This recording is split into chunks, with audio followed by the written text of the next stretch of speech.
é a necessidade da espera, ou da importância da espera, para que Deus trabalhe de acordo com os planos dele no tempo dele.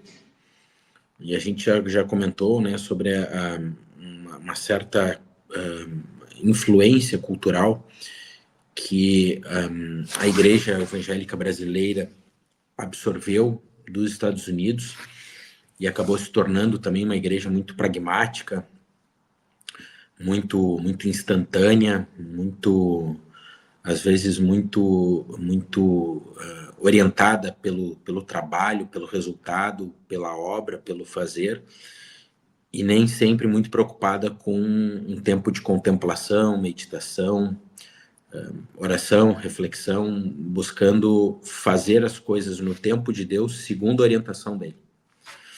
Então não é fazer por fazer, mas fazer de acordo com aquilo que Deus quer que nós façamos.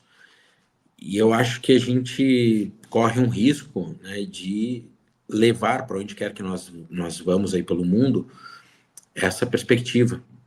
E nós sabemos que isso não é assim, não funciona assim em diferentes países e nem tem que funcionar, né? Não é porque funciona ou nos Estados Unidos ou no Brasil que tem que ser assim, porque não é. Isso está muito influenciado pela cultura e não tanto pela Bíblia.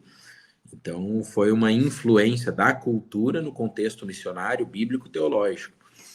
E nós temos sempre, eu sempre também já conversamos sobre isso aqui, né? A oportunidade que temos de, ao fazermos missão transcultural, sairmos do nosso país, irmos para um outro continente, uma outra realidade. Isso nos leva também a uma reflexão sobre aquilo que fazíamos lá e que talvez não fosse o mais adequado e que precisa de adaptação. E aqui a gente já conversou sobre isso. É necessário um tempo de espera, a cultura tem outro ritmo, tem outro fluxo, e nós temos que lidar muito de maneira cautelosa com essas características e com essas condições que não são contra a Bíblia, são apenas características culturais, e eu acho particularmente que é muito bom para evitar que nós façamos coisas demasiadamente rápidas, com pressa, e depois venhamos a errar, ou não quer dizer que o resultado seja um acerto, né? Porque errar fora da vontade de Deus, ainda que dê resultados, continua sendo erro, né? Então, eu acho que isso é um ponto muito bom para quem está fazendo missão aqui em Portugal e na Europa. Mas eu também acho que isso é um aprendizado para todos nós, a fim de entendermos que o fruto daquilo que se planta hoje talvez nem seja visto até o fim das nossas vidas. Talvez as próximas gerações, os meus filhos, ou até filhos dos filhos, né, os netos, que contemplarão isso, o resultado daquilo que está sendo plantado. Então, nós não estamos trabalhando para colhermos algo, nós estamos obedecendo a Deus e a colheita é dele, né? No tempo certo ele faz a colheita, ele leva a glória toda, ele leva todo o louvor, fica tudo com ele, porque o mérito de toda a obra expiatória e sacrificial foi de Cristo, então tudo tem que voltar para ele.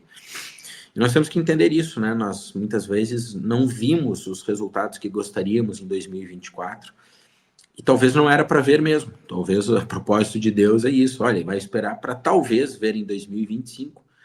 Talvez tenha tudo isso que o Emanuel comentou, a gente não sabe. Pode ser que as guerras, esses conflitos regionais no Médio Oriente, na Europa do Leste, enfim, outros no leste da Europa, enfim, tenham aí outra dinâmica, e pode ser que as coisas piorem. Podem vir mais inflação, mais crise, e isso afetar a igreja. Pode ser que não, pode ser que seja um tempo um tempo mais pacífico, né, para a igreja trabalhar, mais equilibrado, a gente não sabe. Mas o que a gente sabe é que aquilo que nos é dado fazer no tempo presente, nós temos que fazer com zelo e com discernimento. Então, eu penso que nós viemos trabalhando aqui na AME e também nas nossas igrejas locais, nessa perspectiva, ao longo de 2024, tivemos a oportunidade de ver algumas coisas que Deus nos permitiu ver, outras que nós gostaríamos não vimos, mas olhando para o alvo, olhando para Cristo, é o que realmente nos dá a certeza de que no tempo certo, tudo aquilo que nós temos semeado vai germinar, vai florescer e vai frutificar.